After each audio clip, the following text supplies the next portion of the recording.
Hello students, welcome to our channel GetNet, and this channel is all about for the preparation of UGC NET paper 1 and paper 2, and paper 2 is here is economics. So first of all, before starting, I want to say something to you that right now in our country and all over the world there are such a drastic situation, such a drastic disease is going on, which is COVID-19, and we have to take care of it. So I want to tell you that be safe, be healthy, and stay at home. Okay, if there is any emergency you can go out, but with the precautions. Okay, and thank you to watching this channel. So first of all, I want to introduce myself. My name is Ankita Vyas, and I am going to teach you some part of paper 1 and paper 2 economics. Our paper 2 is economics, and there are 10 units in paper 1 and 10 units in paper 2 as well. And first, today we will start with the unit 1, which is microeconomics, and we will give the basic introduction of unit 1. And first of all, we will give basic introduction of economics. What is economics? So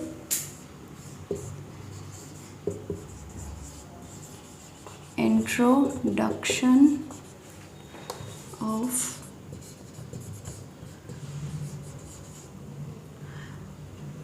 introduction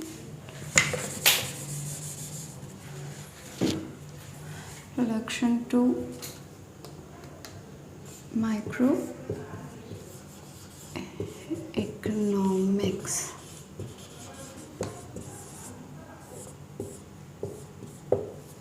Okay, so first of all, what is economics? Before starting with microeconomics, we are going to learn what is economics. I know you know very well that what is economics before, because you have studied previous classes that what is economics in 12th and in PG UG.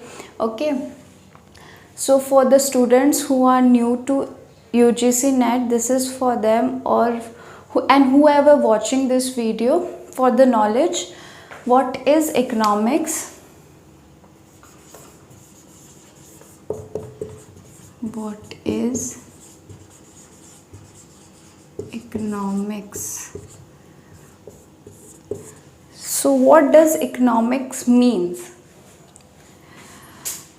Basically, we can say that economics is that thing that unlimited wants and limited resources. First of all, it is defined as that science which studied human behavior related to wealth. Okay, then what is human behavior related to wealth? For example, जैसे कि आपके पास एक particular amount है, just like 100 rupees or 50 rupees, 200 rupees. Suppose you have that much of amount and you have to buy so much of things, so many of things, like you want to buy ice cream, you want to buy pizza, and you want to buy sandwich, but you can't buy it in the 100 rupees.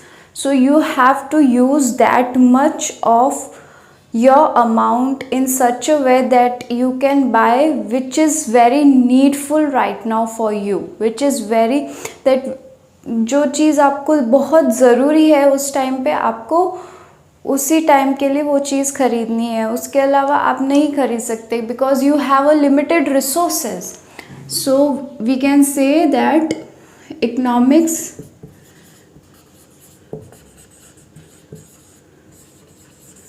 refers to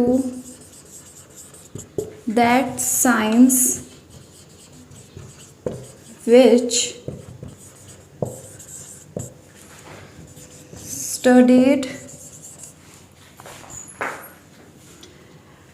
studied human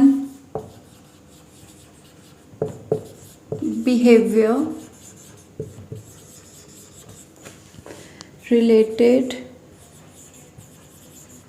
to wealth. Okay. Or in other words, you can say that unlimited wants and limited resources. So basically, what is economics about? Economics is all about unlimited wants and limited resources, which means our resources are scarce, or we can say that scarcity of resources. Scarcity of resources.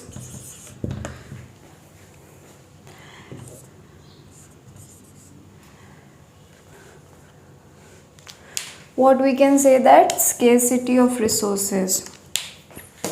Sorry about marker. So we have scarce resources and our wants are unlimited. So what does scarcity cause? Scarcity causes choices. जब हमारे पास एक limited amount of resources होगा या एक limit, for example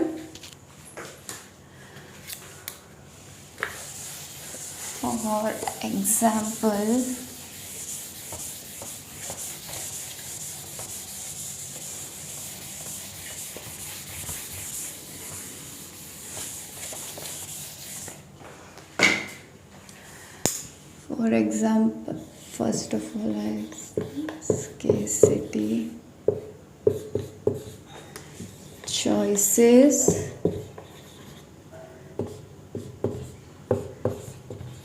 decision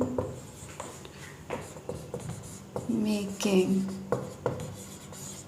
Okay, तो scarcity causes choices and choices causes decision making. तो how scarcity causes choices? For example हमारे पास सिर्फ 100 रुपये हैं, ओके, और हम इन 100 रुपये में क्या क्या ले सकते हैं. जैसे कि हमारे पास 100 रुपये है और हमें कुछ भी हमें पिज़्ज़ा खाना है, ठीक है, पिज़्ज़ा खाना है, तो पिज़्ज़ा 100 रुपये में तो नहीं आ रहा, पिज़्ज़ा तो है 150 रुपीज़ का. तो what comes under 100 rupees we have to buy that because we have limited amount. तो हमारी क्या हुई, ये स्केर्सिटी हुई कि हमारे पास इतना ही कम रिसोर्सेज है, इतना ही अमाउंट है, तो हमारे पास चॉइस होगी कि स्केर्सिटी में जैसे पिज़्ज़ा की जगह हमने ले लिया सैंडविच जो कि है 80 रुपीज़ का, तो which comes under 100 rupees. Okay, तो हमने 80 रुपीज़ का सैंडविच लिया, तो हमारे पास ये चॉइस हुई कि हम पिज़्ज़ा नहीं ले सकते because that is 150 of rupees, but we have to eat sandwich so which is of 80 rupees. Okay, तो हमने यहाँ पे चॉइस किया पिज़्ज़ा और सैंडविच के बीच में, हमने सैंडविच को चूज़ किया. ओके, नाउ चॉइस हुआ, तो चॉइस के बाद हमें डिसीजन लिया. फॉर एग्ज़ाम्पल जैसे 100 रुपीज़ में हमें खाना था पिज़्ज़ा, बट पिज़्ज़ा आया नहीं, तो हमने 80 रुपीज़ लिया, 80 रुपीज़ का सैंडविच लिया. तो ये हमारा क्या हुआ, डिसीजन हुआ कि हमने ये डिसाइड किया है कि हम पिज़्ज़ा की जगह सैंडविच लेंगे. ओके, तो which means scarcity causes choices and choices causes decision making. Okay, understand. Now ये तो हो गया. अब इसके बाद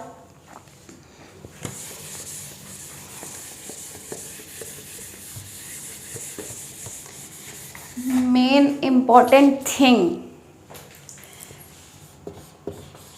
types of economics. अब इकोनॉमिक्स के कितने टाइप्स हैं? ओके, और we can say that branches of economics. Economics के वैसे तो बहुत सारे टाइप्स होते हैं, बहुत तरह की इकोनॉमिक्स होती है. For example international economics, public economics, demographic economics, environment economics, but वो हम बाद में पढ़ेंगे, हमारी यूनिट्स भी है. But main thing is that there are two main economics which is micro economics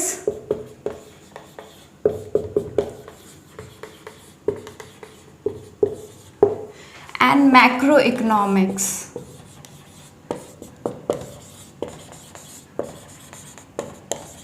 Okay, what does microeconomics means? Micro means small. We always say this is microscope. We always use microscope for seeing small things, which means micro is a small thing. And what is macro? Macro means large. Okay, micro means small and macro means large. And where these words came from? These words came from Greek word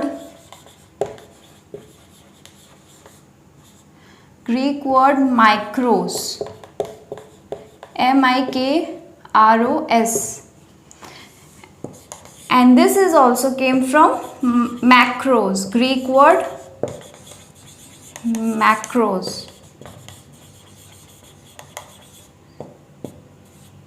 Okay, micros and macros. And who gave these words? These words given by Ragnar Frisch. Ragnar Frisch.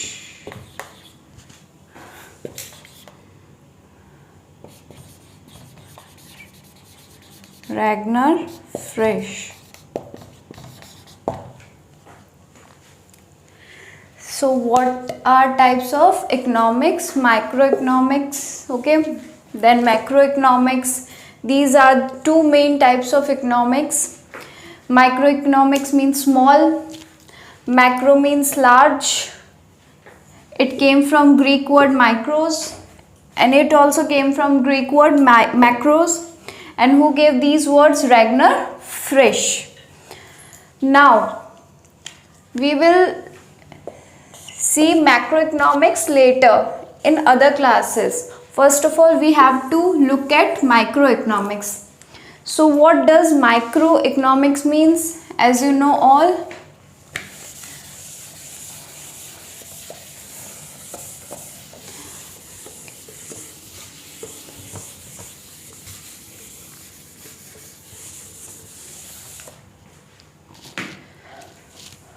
so microeconomics means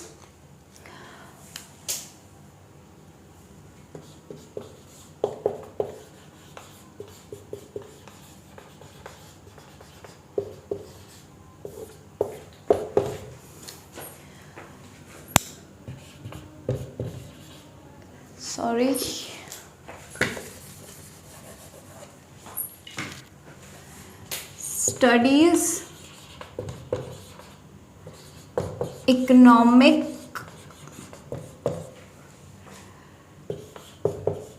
activities of individual or small group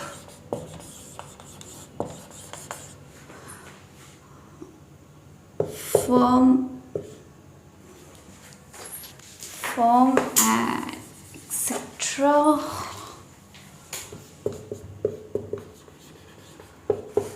etc.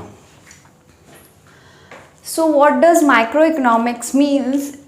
Microeconomics always studies those economic activities which is done by a individual or a small group or a small unit or firms etc. We can say that. So for example, अगर किसी एक person की salary 10,000 है, okay, if a person has its salary 10,000, सो वो अपने 10,000 रुपये को 10,000 रुपये को कैसे यूज़ में लेगा कि उसकी जो भी नीड्स है वो फुलफिल हो जाए. It's a limited resources but his wants is unlimited. So how he will use his resource in such a way or how he allocate his resource in such a way that he fulfill almost his needs. Like उसे इन 10,000 रुपये में rent पे करना है अपने house का, then electricity bill भरना है, ओके, इलेक्ट्रिसिटी बिल भरना है, उसे अपने घर के लिए राशन का सामान लेना है और भी नीडफुल थिंग्स लेनी है उसे अपने लिए, लेकिन उसके पास सिर्फ 10,000 रुपये है. So this is necessary. उसके लिए ये नेसेसरी है, उसके लिए ये नेसेसरी है, उसके लिए ये नेसेसरी है, और भी कुछ चीज़ें होगी जो उसके लिए नेसेसरी है. सो वो उसे ऐसे वे में एलोकेट करेगा कि उसके ये सारी चीज़ें ऐसे खर्च हो या उसकी ऐसी चीज़ें खर्च हो कि ताकि उसके पास कुछ अमाउंट रहे और वो अपने जो रिसोर्सेज है वो इन सच वे एलोकेट करे कि उसे कोई प्रॉब्लम ना हो. मतलब उसे अपने लिमिटेड रिसोर्सेज को ऐसे खर्च करना है कि वो अपनी चीज़ें भी ले सके और उसे कोई प्रॉब्लम भी ना हो. तो उसकी जो ये इकोनॉमिक एक्टिविटी है, this person is individual, okay. ये एक इंडिविजुअल पर्सन है. तो इसकी क्या इकोनॉमिक एक्टिविटीज़ रहती है, ये माइक्रो इकोनॉमिक्स शो करता है, ओके. ये कौन शो करता है? Micro economics. सो ये एक इंडिविजुअल की एक माइक्रो इकोनॉमिक्स शो करता है. हम दूसरा एग्जाम्पल भी ले सकते हैं.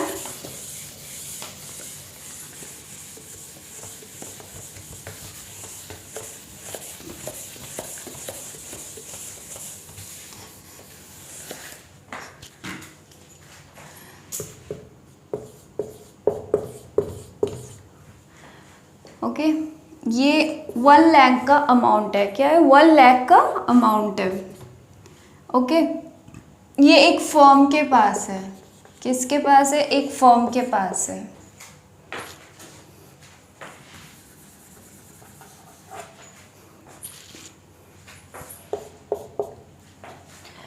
ये एक 1 लाख का अमाउंट है जो कि एक फर्म के पास है.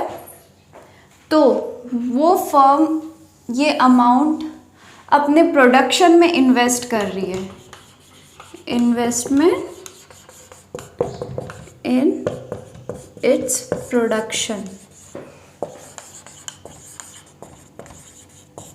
ओके. तो किस चीज़ का प्रोडक्शन करना है? सपोज उससे पेन्स बनाना है या कोई भी ऐसी चीज़, उसे मोबाइल बनाना है, कुछ भी बनाना है, वो 1 लाख का इन्वेस्टमेंट कर रही है. तो वो इन्वेस्टमेंट क्यों कर रही है? क्योंकि उसे बनाना है, उससे अपना बिजनेस आगे लेना है, ओके. एंड उसे प्रॉफिट कमाना है. क्या कमाना है? प्रॉफिट.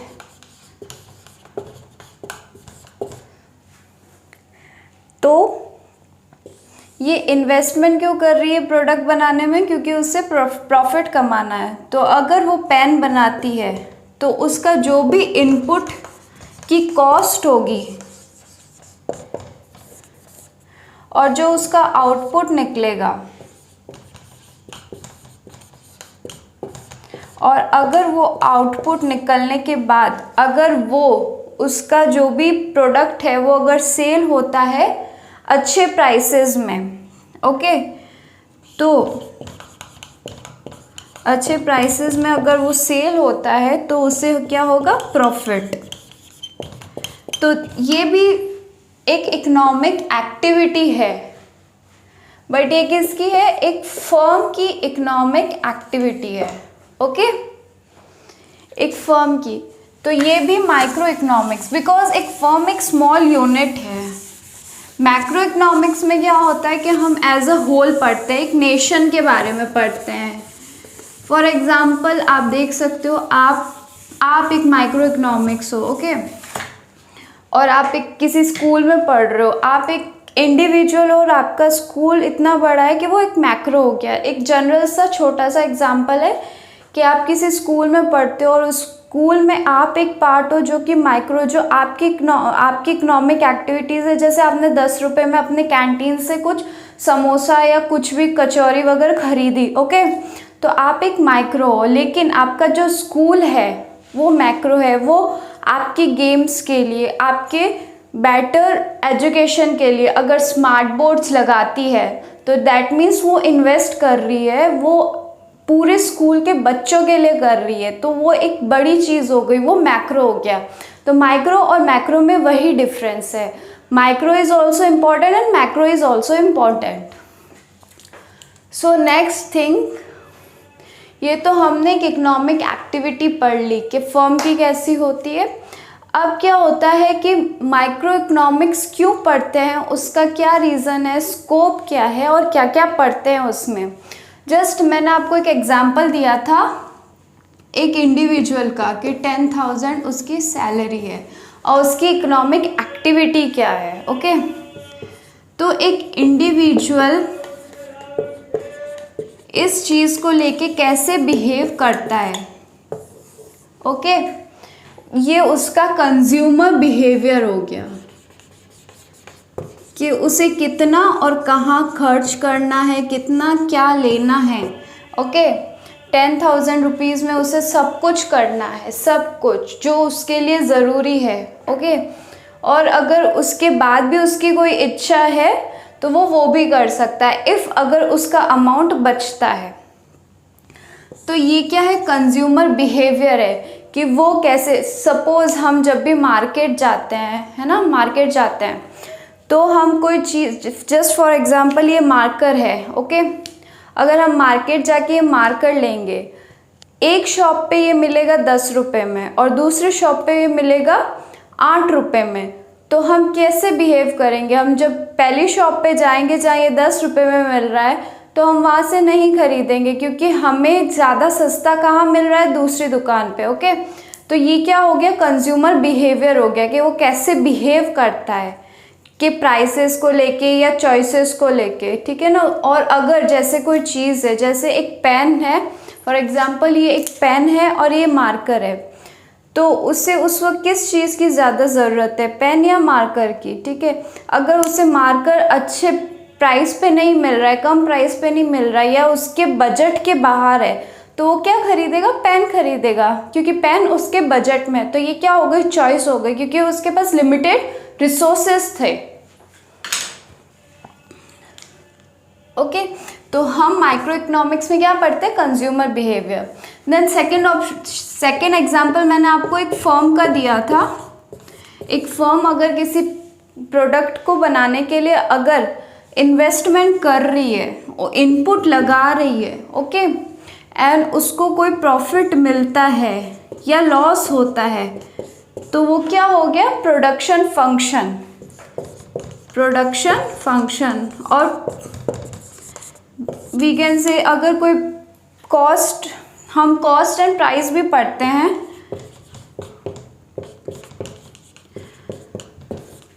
तो इसमें इसमें हमने कंज्यूमर के बारे में पढ़ना है, इसमें हमें प्रोड्यूसर के बारे में भी पढ़ना है कि जैसे एक प्रोड्यूसर है, वो अपनी फर्म में किसी चीज़ का प्रोडक्शन करना चाहता है, तो उसकी कॉस्ट, उसने बनाने में कितना कॉस्ट लगा और बनाने के बाद वो उसने कितना प्राइस लगाया।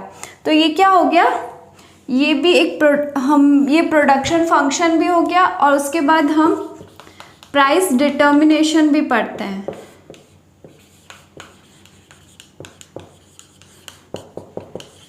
ओके। और इसके अलावा फैक्टर प्राइसिंग और भी बहुत सारे टॉपिक है,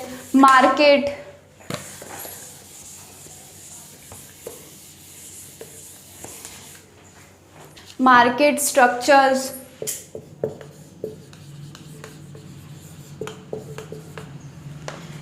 कि कैसे मार्केट लगते हैं, जैसे मार्केट में कौन कौन से मार्केट होते हैं, monopoly market, okay, monopolistic market,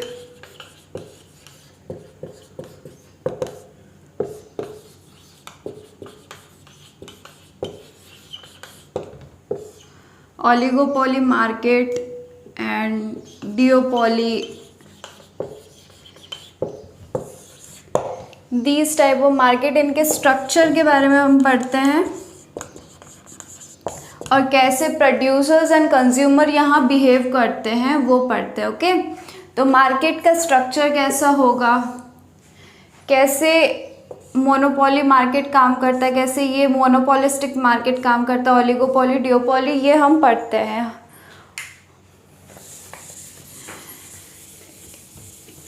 इसके अलावा एक टॉपिक और आता है इकोनॉमिक वेलफेयर। क्या आता है? Economic welfare. इसमें हम ये पढ़ते हैं कि कैसे हम माइक्रो इकोनॉमिक्स में इकोनॉमिक वेलफेयर ला सकते हैं जो कि सोसाइटी के लिए भी अच्छा हो, ओके, एंड और जो इंडिविजुअल फर्म्स इन सब के लिए अच्छा हो। तो हम एक इकोनॉमिक वेलफेयर करके टॉपिक पढ़ते हैं। और ये क्यों ज़रूरी होता है? क्योंकि इफ़ माइक्रो इकोनॉमिक्स अच्छा होगा तो मैक्रो इकोनॉमिक्स भी अच्छा होगा, because they both are interdependent. Just like जैसे कि एक इंडिविजुअल अच्छे से काम करेगा या उसकी चीज़ें, क्योंकि ये एक सर्कल की तरह है, ओके। इंडिविजुअल, नेशन, अगर एक इंडिविजुअल अच्छे से काम करेगा, एक स्मॉल यूनिट अच्छे से काम करेगा तो नेशन की जीडीपी भी स्ट्रांग होगी। बट अगर कहीं पे सिर्फ अच्छा काम हो रहा है और कहीं पे सिर्फ, है ना, प्रॉब्लम ही प्रॉब्लम आ रही है, अच्छे से काम नहीं हो रहा, तो क्या होगा कि हमारे जो जीडीपी है वो डाउन जाती जाएगी। जैसे कि अब अमेरिका की जीडीपी है वो अच्छे से काम करती है क्योंकि वहाँ पे हर की पर कैपिटा इनकम जो है वो अच्छी है, ओके। बट इंडिया में क्या है, कुछ पोर्शन क्या हो रहा है कि अच्छा हो रहा है, कुछ पोर्शन डाउन जा रहा है। तो हमारी जीडीपी अच्छी नहीं रहती हमेशा, कभी डाउन जाती है, कभी हाई जाती है, okay. So these both economics are interdependent. अगर माइक्रो अच्छा होगा तो मैक्रो अच्छा होगा, और अगर मैक्रो भी अच्छा होगा तो माइक्रो भी अच्छा होगा। अगर नेशन में जस्ट लाइक कोई गवर्नमेंट अच्छा काम कर रही है, जस्ट लाइक इंडिया में कुछ अच्छा करने की सोच रही है, कुछ लाइक इकोनॉमी सेक्टर में, तो क्या होगा, एक इंडिविजुअल पे भी इफ़ेक्ट आएगा, उससे भी अच्छा लगेगा, तो उसकी इनकम भी हाई होगी। They both are interdependent, okay. So हम क्या क्या पढ़ते हैं माइक्रो में? Consumer behaviour,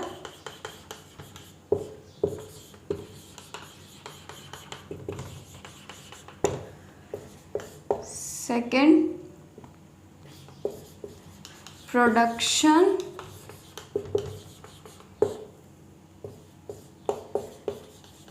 price determination,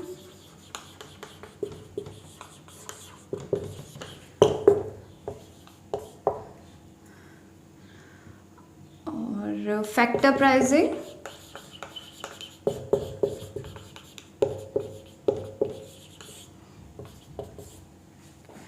factor pricing, economic welfare, और इसके अलावा भी मार्केट इकोनॉमिक वेलफेयर,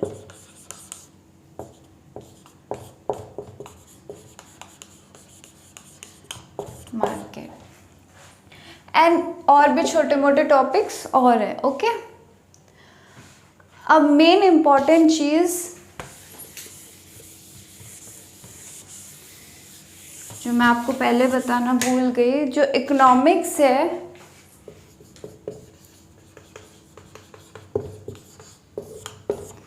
उसमें अजम्पशंस मोस्ट इम्पॉर्टेंट थिंग होती है।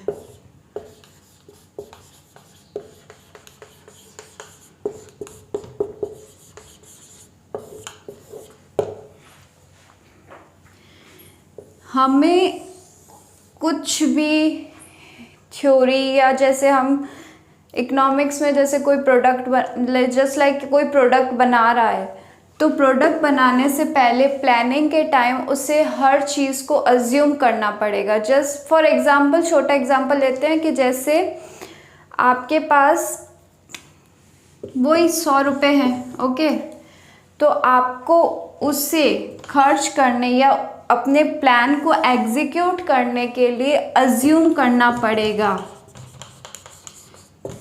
कि अगर मैं इतने रुपए खर्च करता हूँ तो पीछे कितने बचेंगे, क्या इतने रुपए में जो मैं चाहता हूँ वो चीज़ आ सकती है और उसके बाद भी रुपए बच सकते हैं। तो ये क्या हो गया, हमने अज्यूम किया। फॉर एग्ज़ाम्पल कोई फर्म है, उसे कुछ प्रोडक्ट बनाना है, तो उससे पहले उससे बहुत सारी चीज़ें अज्यूम करनी पड़ेगी कि मैं अगर इतने का इन्वेस्टमेंट करूं तो क्या इतना बच सकता है या इतना मुझे प्रॉफिट होगा, कि मुझे ये इनपुट डालना चाहिए या नहीं डालना चाहिए, कैसा आउटपुट आएगा, और क्या क्या नहीं होना चाहिए, क्या नेगेटिव चीज़ है मेरे प्रोडक्शन के लिए, तो वो सब उसे अज्यूम करना पड़ेगा। जैसे हम थ्योरीज पढ़ते हैं, तो कोई भी जो एक इकोनॉमिस्ट है वो थ्योरी बनाता है, तो उससे पहले वो अज्यूम करता है कि इस थ्योरी से किसी को इफ़ेक्ट होगा या नहीं होगा, तो वो अज्यूम करता है कि इस थ्योरी के हिसाब से क्या होना चाहिए क्या नहीं होना चाहिए। तो अजम्पशन मोस्ट इम्पॉर्टेंट पार्ट है इकोनॉमिक्स का, ओके। तो माइक्रो इकोनॉमिक्स में ये, इसके अलावा हम कल पढ़ेंगे नेक्स्ट टॉपिक।